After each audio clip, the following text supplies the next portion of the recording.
recording the intro after the fact. I forgot to say, do not try anything you see here at home. This is not an energetic compound, but the intermediate is very energetic and very dangerous to make. So do not try this at home, especially this. Thanks for watching. The video is coming right up. This is an interesting one.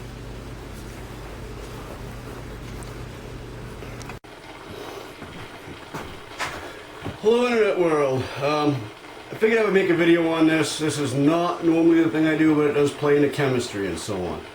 There's a lot of dis and misinformation going on about this. Make sure I get it right side up. Yep. And do I think it's a good thing? No, I don't. It's bad. I do not believe anybody should take it, but that's not the point here. We've got all this stuff going on about people posting, oh, that this graphene oxide is magnetic and it's going to do all this crazy stuff, okay? Well, let me show you something. Just because, if you look up the scholarly articles on graphene oxide, it says that it has magnetic properties. Now, just because something has magnetic properties doesn't mean that it'll stick to a magnet or attract metals, okay? Sometimes that means when you pass electrons through it, it can become magnetic or draw to a magnet or metal items, okay? It doesn't always mean that it sticks to them. Now, here is a small amount. I don't know if we can see this really good. I might have to get up to the camera. Here's a small amount of graphene oxide that I ordered from China. This is multiple layered graphene oxide, which is why it's not brown. Normally, single layer graphene oxide is brown. And I'm going to make some of that in a later part of this video if you watch long enough, okay? So this here, I will show you, is not magnetic. I have a ridiculously powerful neodymium magnet here. I mean, these things are a monster. Okay? Let's see if I can get back to the camera here. There is no magnetic properties to this whatsoever. Okay? Now, you can get a version of this that's mixed with what's called ferrographene oxide, which has got ferro-oxide, but it's in the form of Fe3O4. Now, if that were injected directly into your blood, it would kill you, okay? But it is magnetic. Hold on. Here is a bag of, let's see if I can get it to focus, Fe3O4. See, it says it right there. Magnet. Sticks right to it. Now, there is, in fact, I almost can't get it off the bag. There is a shot that people in kidney failure get that has this in it that's coated in, so I forget the name of the substance, but it's coated so that it doesn't all go into the blood immediately, and as it does go into the blood, it turns into Fe2 ion instead of the Fe3, which is very similar to what's inside of your hemoglobin in your blood, okay? And as you see, this will not stick to that, okay? But like I said, they have a shot that, let's see if I can find this real quick. They have a shot that will, this stuff here, let me get the camera closer. I don't know if how good the camera can see this, but that's the name of it. And it's coated. I don't know how well it can read it. I'm going to try to get this close enough so that it can be easily read. Okay. I'll leave the links to this stuff. But anyway, it gets into how it's coated. And the idea is if you got a shot of that, or if it contains some of that, yes, at the injection site you would become temporarily, mildly magnetic. Now, I'm not saying that nobody that got or anybody could ever not be magnetic, because there are certain circumstances where people can be. But all this stuff that we're seeing online right now about magnets sticking to people and everything is just baloney. Here's another example of something that's not magnetic, okay, but that becomes magnetic when I run electrons through it. A piece of regular wire here, okay? That's a magnet right there. I got the other magnet here, so I can show you up close. It doesn't stick to it at all, right? But when you pass electrons through it from this battery here, it will rotate like an electric motor. You see it going? Oop, it just stopped. And it'll generally run until the battery dies. It's very hard to see that, but let's see if I can't get closer. Okay, so that non-magnetic item became temporarily magnetized due to the electrons running through it. A shot isn't going to do that to a human being, by the way. Alright, so we're seeing stuff like, see if I can't show it on here. I hate this camera because it never focuses good. I will put links to all this stuff. But over on Twitter, we're seeing a lot, and mines and all over the place, we're seeing a lot of stuff like this. And it shows like some iron here, like starting to stand. That's iron. That is not graphene. That is either iron filings or Fe3O4, you know, which I just showed a bag of. Okay, they're showing stuff like this. That's like that's a ferro fluid essentially, but in a gel form. Okay, this is not. That is not the vaccine. People are posting stuff like this as if it's the vaccine. Here's another one of my favorites right here. They're showing this as if it's graphene oxide. You see all the little things moving around? Those are steel balls. And this is a guy's YouTube channel that's been around for a while, and he shows how to make the self-assembling wires. Right here. I can't play much of it or have any sound on, because if I do, I'll get a copyright strike. But he shows how it starts to go and then moves and spreads out. And then he shows it from the other direction, which is the one we just saw on the Twitter thing, where they start doing this number. Okay? So the whole point of my video is to show that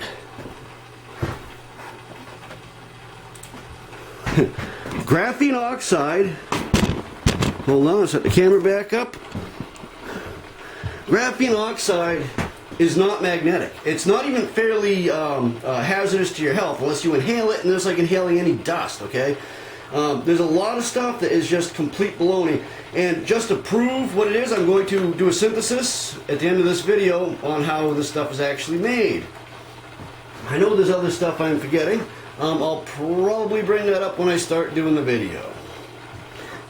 So after this, we're going to go out into the lab, and I'm going to make some single layer graphene oxide. Oh, one more thing I did forget is that in this video that they're talking about, the Lakita study, I believe is what it is.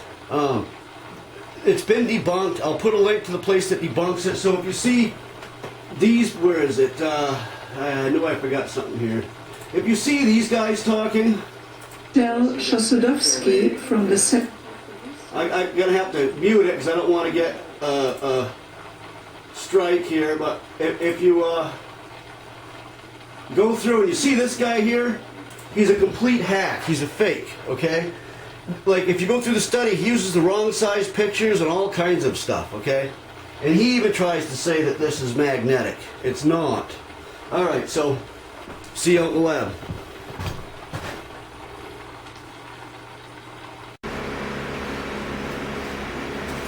Okay, before we get started on the synthesis of the graphene oxide, there are a few things that I actually forgot to show you.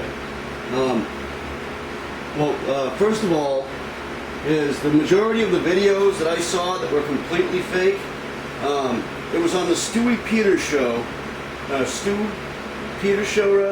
and he got a lot of these doctors on there that just had no idea what they were talking about the graphene oxide.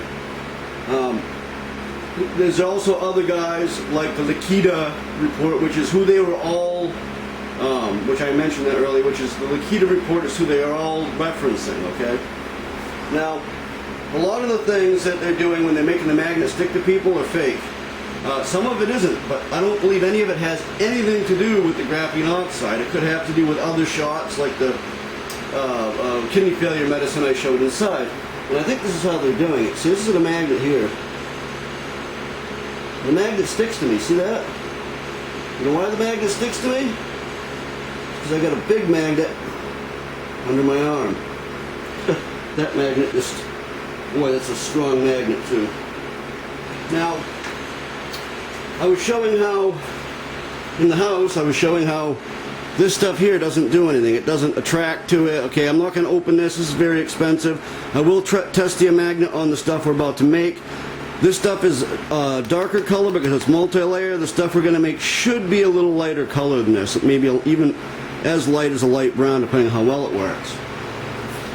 Now, this is the FE203. Okay, put a magnet under it. It kind of goes around a little bit, but it really doesn't have a super strong magnetic pull. See that? It kind of moves around. This is similar to what's in your blood, okay, but it doesn't have a super strong magnetic pull. All right. Now, this one here is the FE304. I can't like fold the plate up really to show you. Let me try to point it down. That's what we'll do. We'll point the camera down, and I'll show it again. Okay, so the FE203, it kind of sticks, but it doesn't stick well enough so that a magnet is going to stick to you. That is very similar to what's in the hemoglobin in your blood right there. It's also called red iron oxide. Now this one here is the FE304 that would be in, say, the coated version that's in the kidney disease medication, but it's coated, so if you were to put this directly in your blood, it would kill you, okay? And it would make it only temporary magnetic where the magnet was put, okay? I'm going to put this plastic under it because if I don't, I'll never get this back off the plate. See that? Now that is extremely magnetic.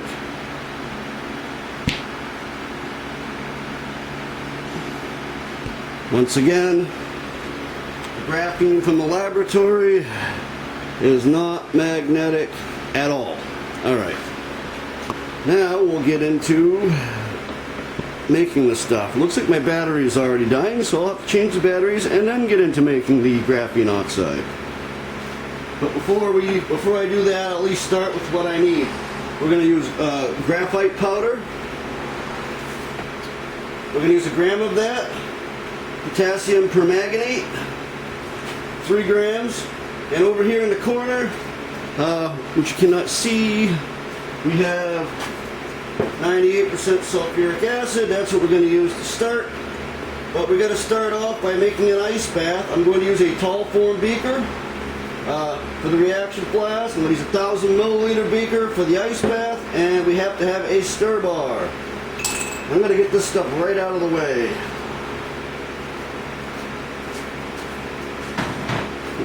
Boy, these batteries don't last very long lately. So I'm going to set up the ice bath. I'm going to get the stir bar going, and then I'll be back for the other procedures because I have to change the batteries in this darn thing. Alright, got my ice bath made. I decided not to use the 1,000 ml flask because I was going to have too hard a time adding ice to it. Remember, safety first. Some gloves on. I got to have a thermometer ready.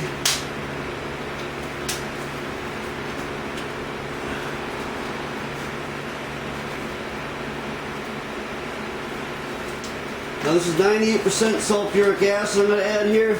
This stuff will eat your clothes and skin pretty good. Turn the stirring on. I'm going to add that. Now, for this part, I believe, when we check, we got to keep it around 20 C. Yes, so we're going to add a gram of graphite to it. We want to keep it at around 20 C. Let's add the graphite right in there before I put the thermometer in.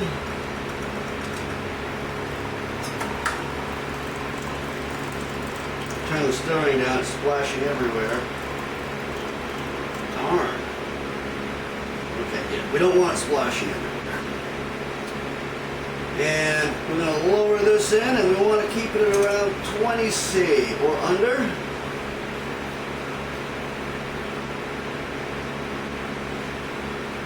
Boy, my glasses are fogging up.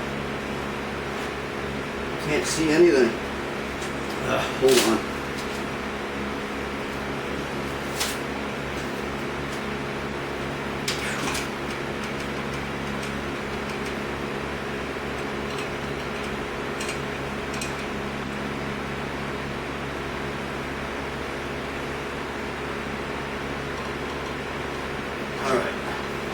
Put some more gloves on here.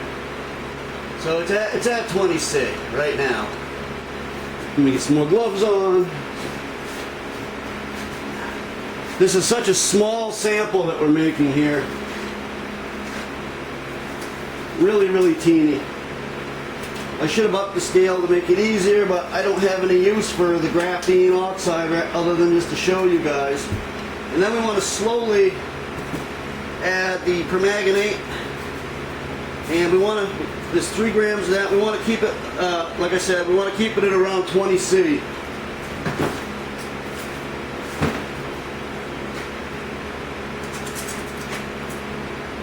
It's under 20 C right now. This may make it spike.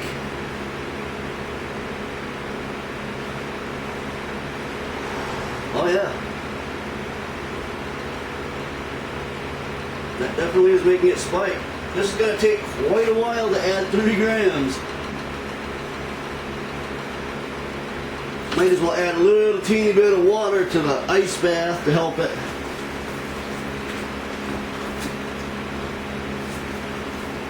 To help it conduct the cool a little better into the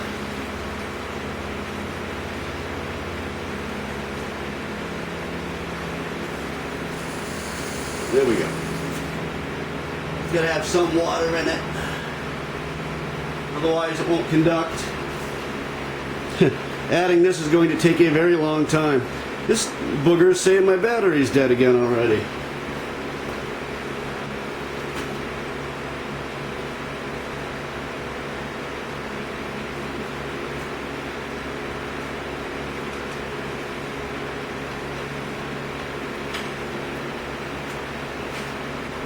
Just put brand new batteries in it.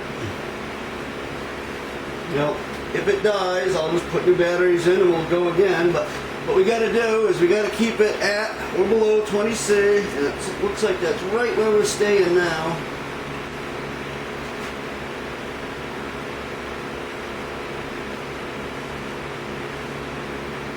It's handling it really good. The temperature is no longer spiking.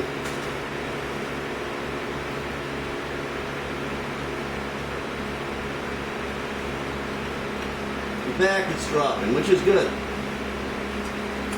Apparently I don't have to add this quite as slow as I thought. You gotta be careful because sometimes when you get a reaction like this, you'll think it's under control and then all of a sudden it'll all spike on you. Which is really dangerous if you're doing boom booms, but this is not anything energetic, so the most we could do is hurt our yield or cause something to splatter.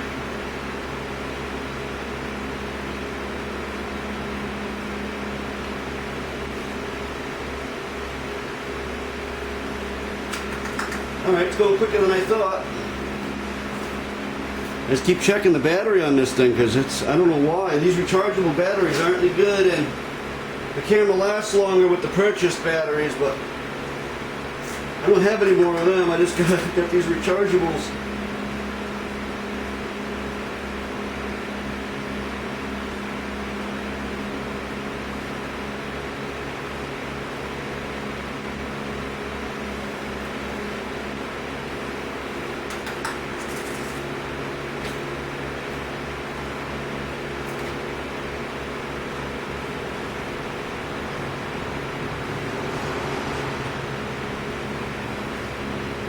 Now we're almost there with adding. Just afraid the camera's gonna die. I hate that.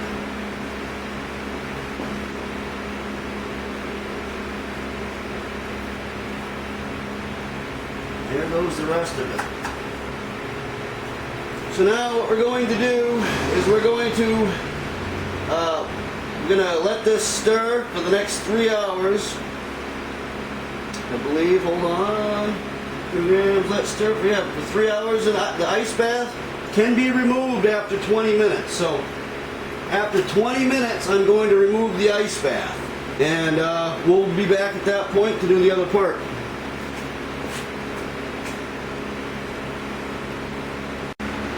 The 20 minutes is up, so we're going to take it off the ice bath now and let it set for the remainder of the 3 hours.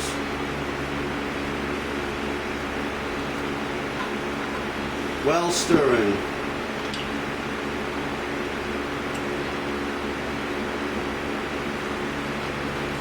So 3 more, rather the remainder of the 3 hours, when we come back, we'll finish the process.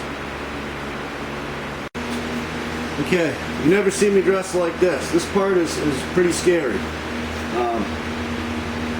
What we have in there at this point is manganese heptoxide, okay? And we've got our graphite, which is kind of the fuel. I failed to mention, it was really important that I did mention it, and I just don't know what I should have said it. Whenever this is setting outside of the ice bath, it cannot get anywhere near 50C. If you get up to 50C or above, this stuff at this point will violently decompose. That's why I'm wearing all of this. I have 50 mils of distilled water. If this gets anywhere near 50C, I'm pretty much going to bail on it. I mean, like getting out of here. Right now, I'm going to go fill up a bucket of water in case I end up having to dump stuff into it. But this is where it gets kind of hairy.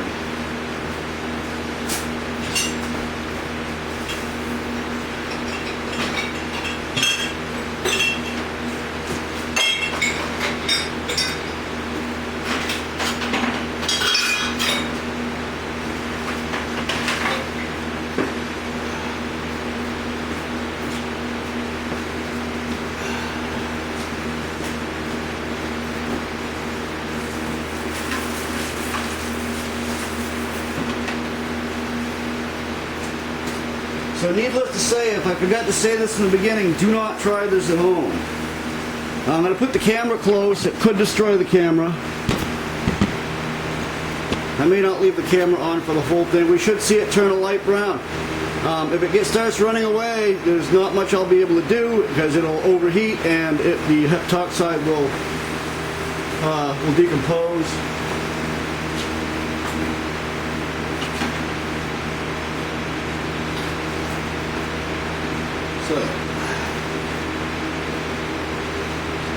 Fucking hot, so it's kind of hard to.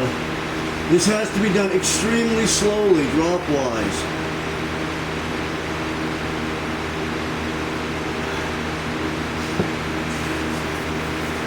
This is going to take a very long time.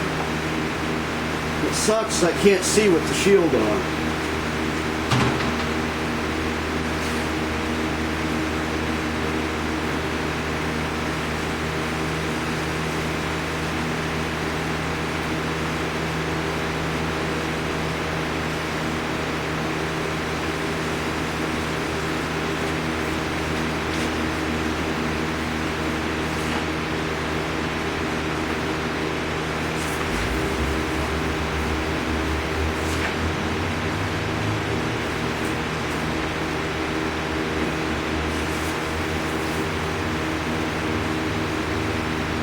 This must be stirring as well.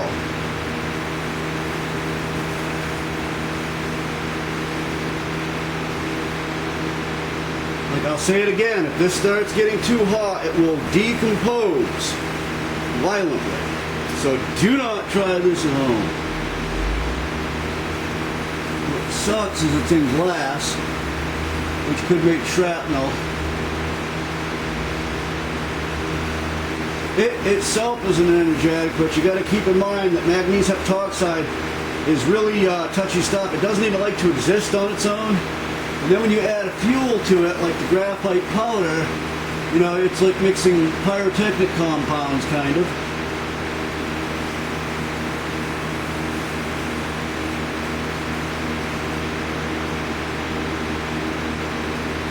Ugh.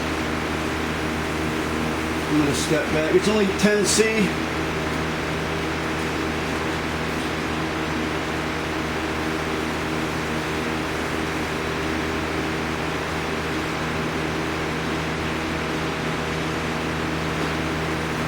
Problem I'm having is I can't see because the stuff keeps fogging up.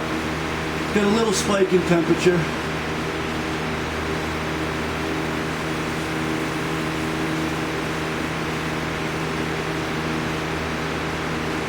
We literally have to do 50 mils of distilled water this way, so it's going to take a very long time.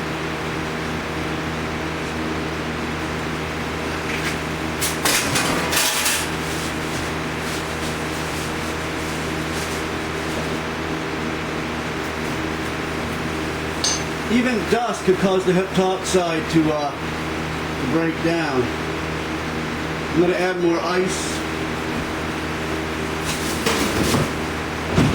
I want to keep this well below 55 C as it detonates on the spot temperature.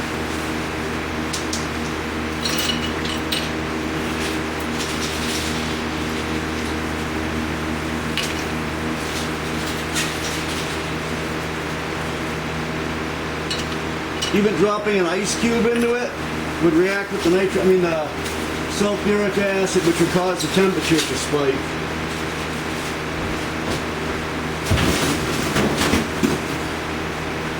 Well, we should get a lightening in color at some point, and I'll come back when we do that, because this is going to take a very long time doing this one drop at a time to get 50 mils in there.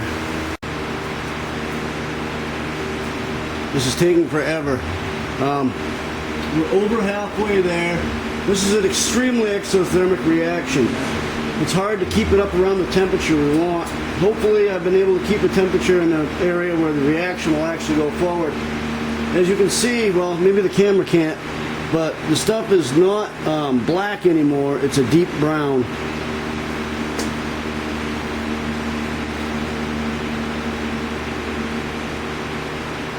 Gotta be real careful, because that'll make the temperature spike right up.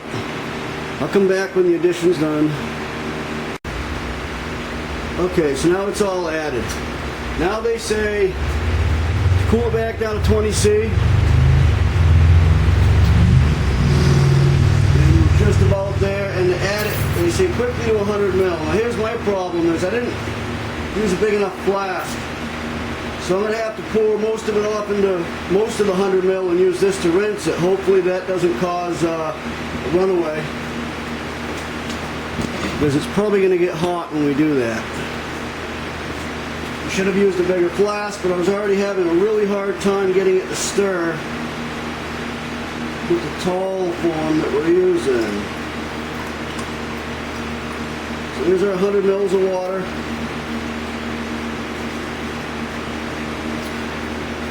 It's cooled down at like 15 C.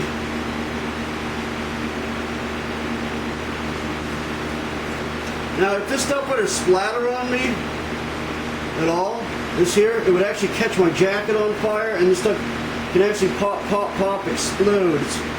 So I'm going to put most of the 100 mil in there. They don't say whether to leave it on the ice bath or not, so it's going on the ice bath. Now, I'm gonna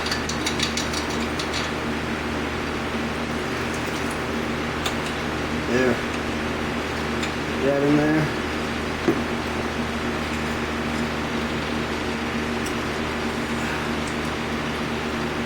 And it definitely went from a black to a brown, so we have our color change. Oh yeah, that made the temperature jump when I did that. I'm going to add a little more water just to rinse this out.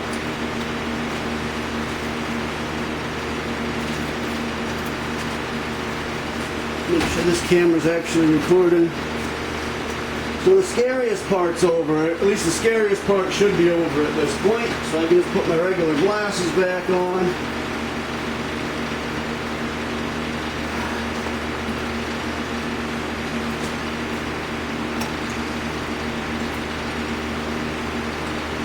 Remember, there's still a lot of acid, and you still have maybe some heptoxide in here.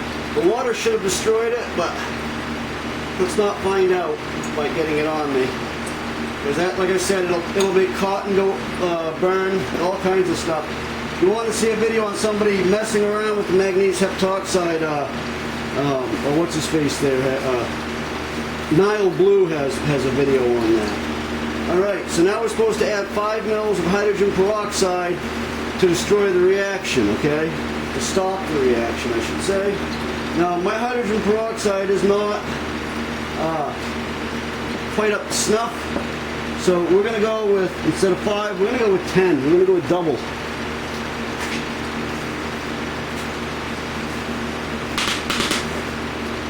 because this is not 35%, it is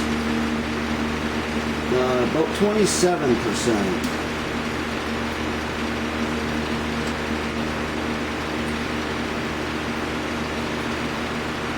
So we don't even, we'll go 8.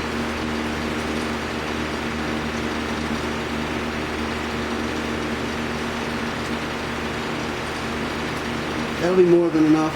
We just want to make sure that we completely stop the reaction.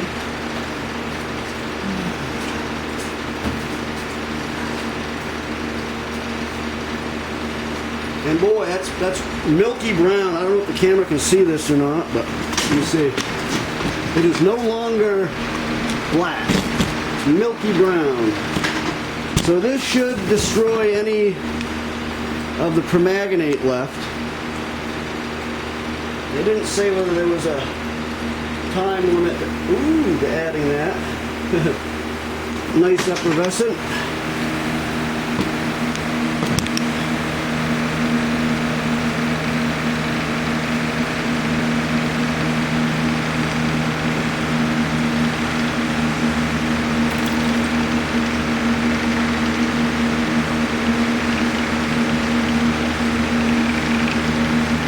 Looks like the bubbling has stopped.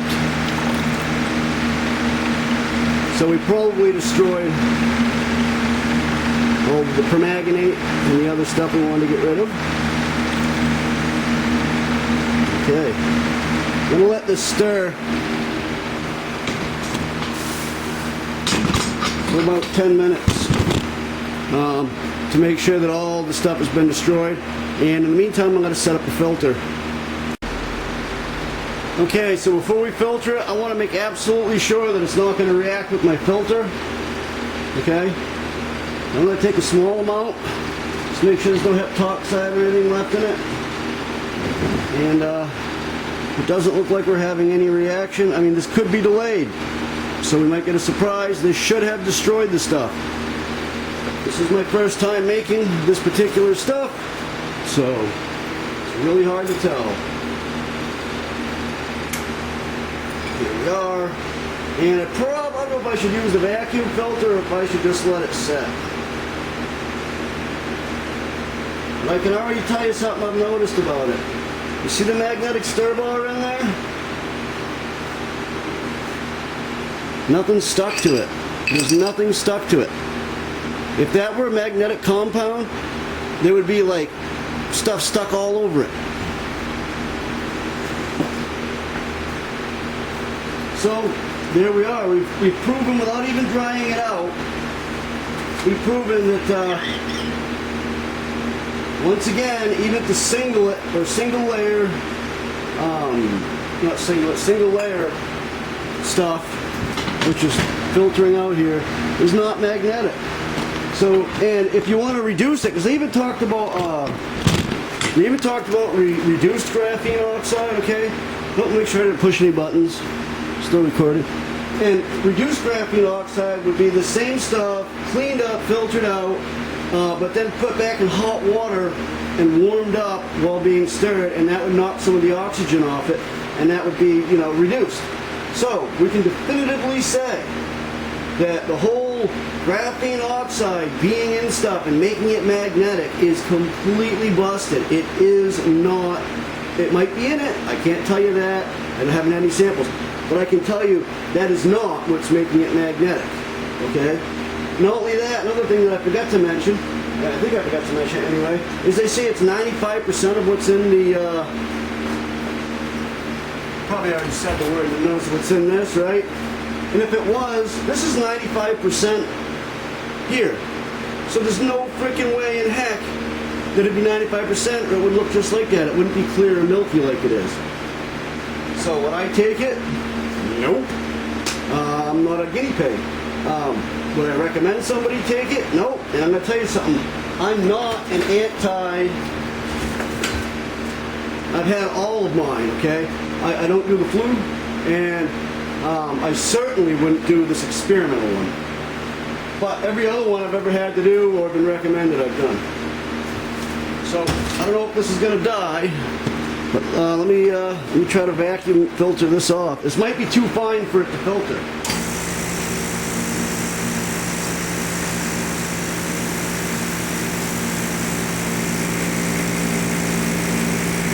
Oh yeah, it's struggling to filter it.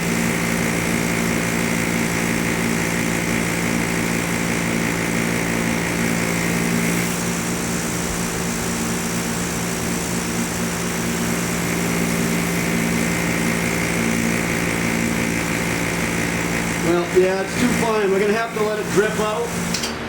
But like I said, we've just made some of the graphene oxide. We've got the multi-layer, which is the stuff that I bought from China, which I just showed you. And now we've made the other version of it. And neither one of them have any magnetic properties as far as sticking to a magnet. Well, thanks for watching.